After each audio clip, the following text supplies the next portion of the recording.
북한이 대륙간 탄도미사일 화성 17형을 쐈다면서 공개한 영상입니다. 시계 보는 장면이 요란하게 교차 편집되고 음악도 깔리면서 뭐 뮤직비디오 만들려고 했나? 그런 말 하는 사람도 있습니다. 네. 개인적으로 이 장면 영화 패러디 같기도 하고 또 연상되는 게 있는데 말을 아끼겠습니다. 여튼 옛날 홍콩 영화에서 볼 법한 편집 기법의 이 영상 뒷말이 많은데요. 내용은 심각합니다.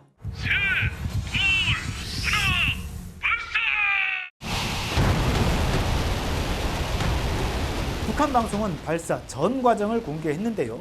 북한은 이게 화성포 17형이라면서 대대적으로 보도했습니다. 신형 대륙간 탄도미사일 화성포 17형 시험 발사가 단행됐습니다.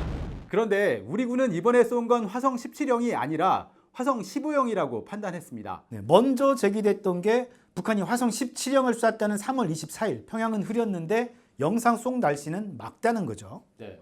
이전에 발사했던 영상을 짜깁기 한 것일 수 있다는 말이고요. 김정은 위원장의 그림자 방향도 오전인데 미사일 발사 시간은 오후라 맞지 않는다는 점도 근거로 들었습니다. 위성 열 영상에 포착된 엔진 노즐도 화면과 다르게 4개가 아니라 실제로는 2개다. 화성 15형에 가깝다고 밝혔습니다. 그럼 김정은 주연의 뮤직비디오 같은 이 영상은 뭐냐? 이런 의문이 남습니다. 북한은 올해 2월 말과 3월 초 각각 화성 17형을 시험 발사했고 3월 중순에도 쐈는데 그건 실패했습니다. 당시 폭발한 파편이 평양에 떨어졌을 거라는데 8일 만에 기존의 화성 15형을 쏴서 화성 17형을 성공한 것처럼 보여주려고 재편집한 거 아니냐 이런 설명입니다. 그런데 일각에선 화성 17형이 맞다는 분석도 나옵니다. 미사일 궤적 등을 따졌을 때 화성 15형보다 화성 17형에 더 가깝다는 전문가들도 있고요. 네, 15냐 17이냐 갑론을박이 있는데 그럼 화성 15형은 뭐냐? 북한이 2017년 11월 시험 발사에 성공한 ICBM인데요. 대형의 대륙간 탄도 로켓 시험 발사 대성공! 한 가지 분명한 건 그때와 지금 영상 편집 기술이나 관점은 많이 바뀌었네요. 네. 2017년엔 카메라 각도도 엉성해서 필요한 커트를 계속 놓치고 단조롭게 편집이 됐는데 이번엔 드론 촬영도 동원한 듯하고 화려하게 보이려고 꽤 애를 썼습니다. 네. 예전엔 시간에 쫓기면서 뉴스 속보할 때 편집하듯 거칠게 붙였는데 이번엔 영화 예고편 만들듯이 무지하게 공을 들였습니다.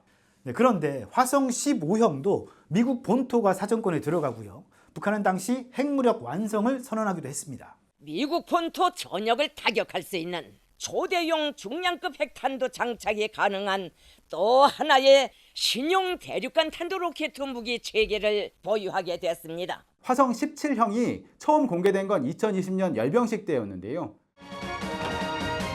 김종식 상장이 지금 거대한 전략무력을 이끌고 김일성 광장을 통과해 나갑니다. 15형보다 길이나 직경이 커졌고 사거리도 더 늘어난 것으로 분석됩니다. 이동식 발사대도 15형은 9축이었는데 17형은 11축이고요. 엔진도 15형이 백두산 엔진 2기였는데 반해 17형은 두쌍 4개라고 합니다. 한때 화성 15형에도 탄두를 여러 개 장착할 수 있다는 말이 나오기도 했었지만 추후 하나만 장착한다는 분석이 나왔죠. 네. 그런데 화성 17형에는 여러 개의 핵탄두를 장착할 수 있다고 합니다. 이번 발사에서 주목해야 할 점이 또 하나 있는데요. 이동식 발사 차량에서 바로 미사일을 쐈다는 겁니다. 2017년 화성 15형 발사 때만 해도 이동식 발사 차량으로 미사일을 옮기긴 했지만 실제 발사는 지상 거치대 위에서 이루어졌다. 북한이 ICBM을 이동식 발사대에서 쏠 수 있는 기술은 보유하지 못했다는 분석이 있었는데 이번에 논란이 종식된 셈입니다. 북한 미사일의 기동성이 좋아졌고 발사하기까지 걸리는 시간이 얼마 걸리지 않는다는 말인데요. 우리 군은 킬체인을 통해서 북한 미사일 표적을 30분 안에 탐지해서 타격한다는 계획을 세워뒀다는데 이러면 고민이 되겠네요. 전문가들은 또 고각 발사를 했는데 고도가 6,200km 이상 올라갔고 1,090km 넘게 비행한 만큼 최대 사거리는 15,000km가 넘을 거라 주장하기도 합니다. 15형이냐 17형이냐 논란과 상관없이 북한 미사일 기술이 더 위협적이 된 건 분명하다는 겁니다. 화성 15형이든 17형이든 북한의 이른바 레드라인을 넘었다는 사실 또한 마찬가지입니다. 북한이 조만간 핵실험을 재개할지 모른다는 관측도 나오면서 한반도 긴장은 갈수록 고조되고 있는데요. 부디 그런 실험 더 하지 말고 한반도에 조속히 평화가 정착되길 바랍니다.